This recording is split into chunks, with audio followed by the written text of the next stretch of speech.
क्या screen time की वजह से बच्चों को ऑटिज्म हो जाता है? ये सवाल मुझसे पूछा गया after my autism awareness video and the shortest simplest answer is no.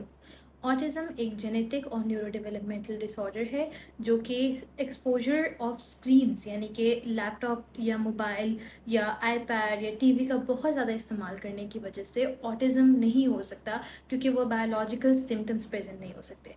But research suggest something that is known as virtual autism, जो कि इट्सेल्फ बायोलॉजिकली न्यूरोलॉजिकली ऑटिज्म नहीं होता, लेकिन एक्सेसिव स्क्रीन टाइम की वजह से बच्चों के अंदर जितने भी सिम्टम्स डेवलप होना शुरू होते हैं वो ऑटिज्म लाइक सिम्टम्स होते हैं। मसलन अगर आपका बच्चा 1 साल से कम उम्र है, this is what research suggest, 3 साल की उम्र तक उसके अंदर डिफरेंट सिम्टम्स आना शुरू हो जाएंगे, जैसे कि cognitive delay, language delay, speech delay, social and communication skills problem, और भी इवन थोड़ा और बड़े होते जाएं तो पढ़ाई के मसले भी आएंगे। तो ये कुछ ऐसे सिम्टम्स हैं जो कि ऑटिस्टिक इंडिविजुअल्स में भी, सब में नहीं, कुछ में पाए जाते हैं।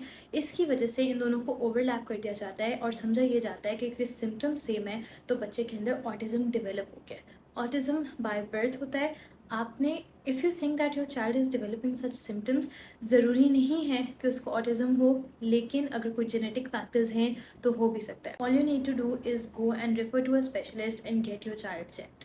This is something that I try to explain in the easiest and simplest terms because that is how the audience resonates. जो मुझे DMs आते हैं उनको भी मैं इसी तरह समझाती हूँ, but at the end I will always encourage you to go and consult a professional.